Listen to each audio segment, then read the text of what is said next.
Assalamualaikum warahmatullahi wabarakatuh. Halo semua, perkenalkan, nama saya Tasalivia Deviani. Saya mahasiswi dari Universitas Bina Sarana Informatika dengan NIM 64190794. Pada kesempatan ini, saya akan menjelaskan tentang kepemimpinan. Materi pertama yang akan saya bahas adalah tentang pengertian kepemimpinan.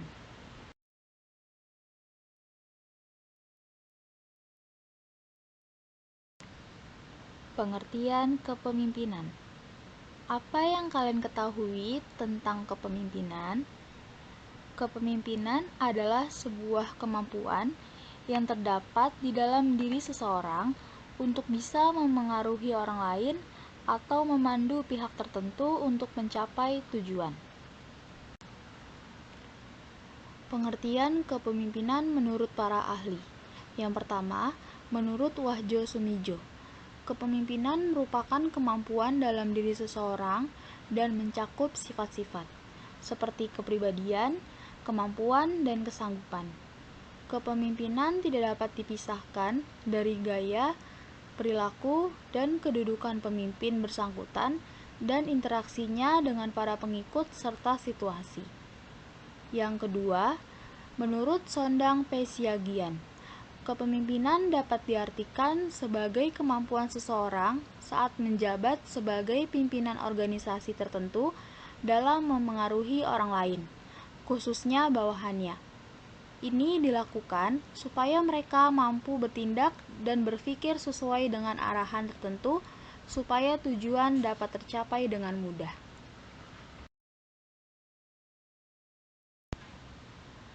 Pengertian kepemimpinan menurut para ahli yang ketiga adalah menurut John Pfiffner, yaitu kepemimpinan adalah seni dalam mengkoordinasikan dan mengarahkan individu atau kelompok untuk mencapai suatu tujuan yang dikehendaki.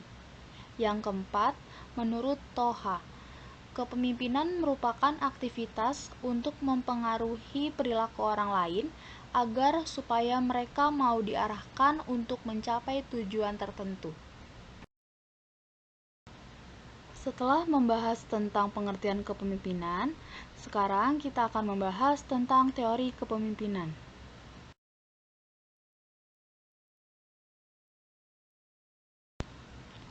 Teori kepemimpinan.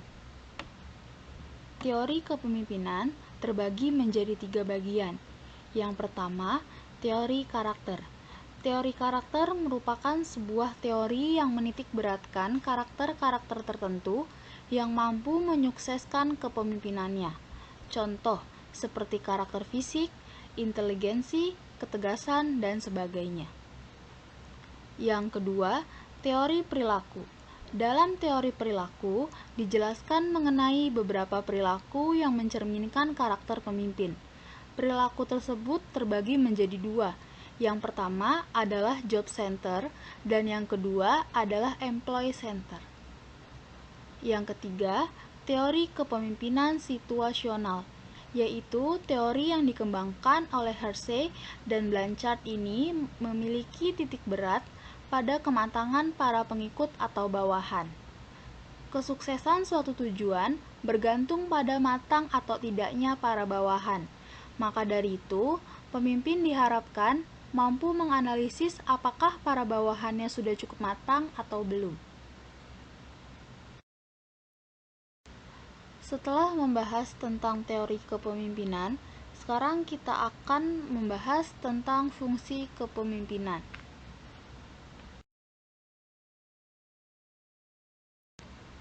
Menurut Hamdani Nawawi, dalam bukunya yang berjudul Kepemimpinan yang Efektif, menjelaskan berbagai macam fungsi kepemimpinan, yaitu yang pertama, fungsi instruktif. Fungsi ini menempatkan pemimpin sebagai pengambil keputusan dan pemberi tugas terhadap para bawahannya.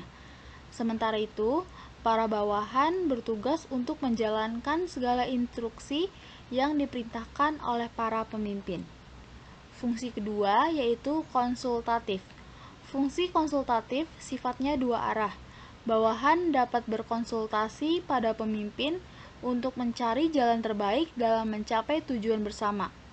Pemimpin diharapkan cukup bijak dan punya pengetahuan terkait hal yang sedang dikerjakan supaya bisa mengarahkan bawahannya dengan baik. Fungsi ketiga yaitu fungsi partisipasi.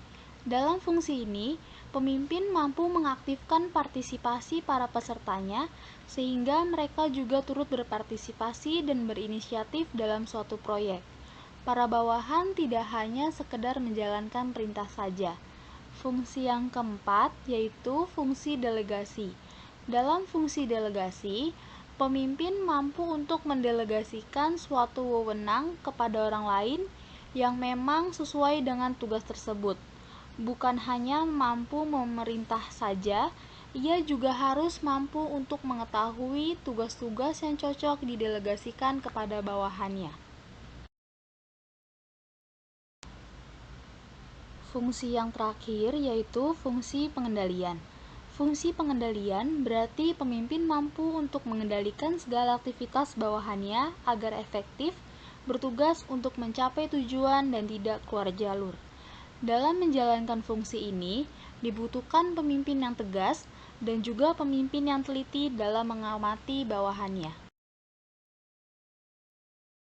Tujuan kepemimpinan. Tujuan kepemimpinan. Yang pertama, mencapai tujuan. Kepemimpinan merupakan sebuah hal yang dibutuhkan dalam perusahaan atau kelompok supaya tujuan dapat tercapai. Tanpa adanya satupun pihak yang berjiwa pemimpin, tujuan akan sulit untuk dicapai karena tidak ada sosok yang bisa dijadikan pegangan. Yang kedua, memotivasi orang lain. Tujuan lain dari kepemimpinan adalah untuk memotivasi orang lain agar bisa melakukan sebuah hal dengan baik dan memaksimalkan kemampuan. Bila tidak ada sosok pemimpin, banyak orang yang akan mengalami demotivasi karena mereka tidak terpacu akan sesuatu atau tidak merasa memiliki kewajiban untuk melakukan hal tertentu. Sifat pemimpin.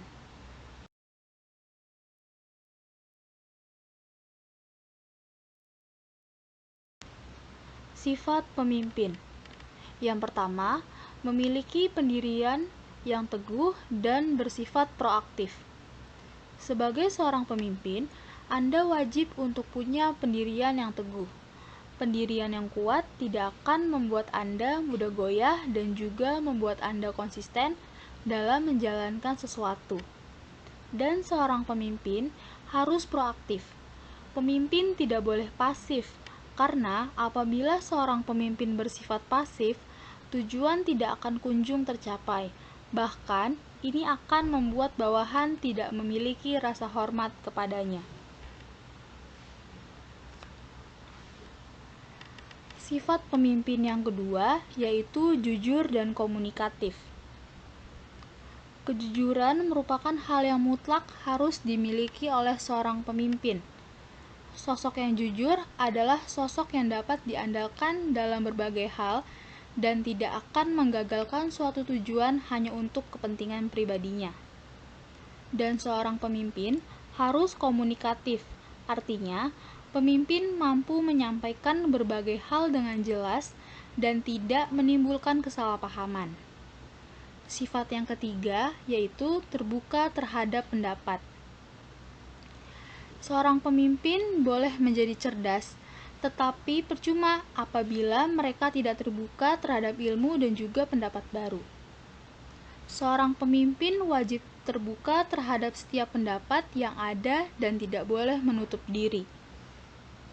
Yang keempat, tidak mudah iri dan harus sabar. Pada dasarnya, pemimpin memang seseorang yang lebih unggul daripada bawahan. Namun, bukan berarti pemimpin iri apabila bawahannya unggul dalam suatu hal dan justru berusaha untuk terlihat lebih baik. Pemimpin pun harus sabar, karena akan ada banyak cobaan yang didapatkan oleh seorang pemimpin. Kunci dari hal ini tentu adalah kesabaran yang besar.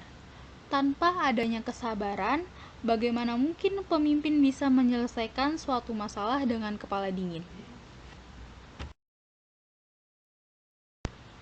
Macam-macam gaya kepemimpinan.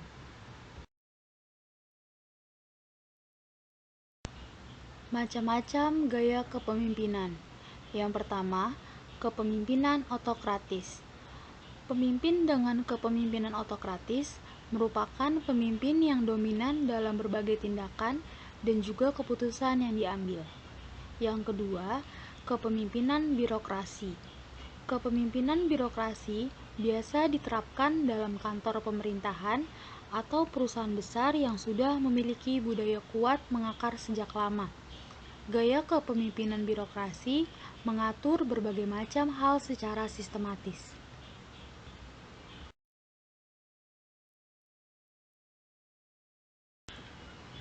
Gaya kepemimpinan yang ketiga yaitu kepemimpinan partisipatif. Gaya kepemimpinan yang satu ini memberikan ruang bagi bawahan untuk berpartisipasi lebih dalam pembuatan sebuah keputusan.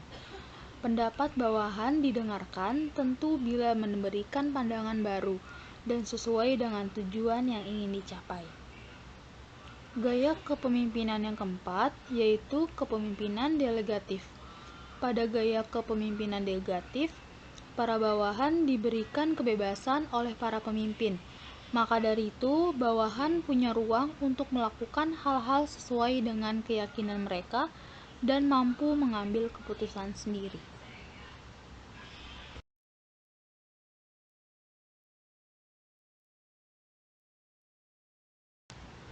Sekian penjelasan dari saya tentang materi kepemimpinan. Mohon maaf apabila ada salah kata dalam penyampaian materi tersebut. Semoga video ini bermanfaat bagi kita semua. Jangan lupa like, comment, and subscribe. Terima kasih. Wassalamualaikum warahmatullahi wabarakatuh.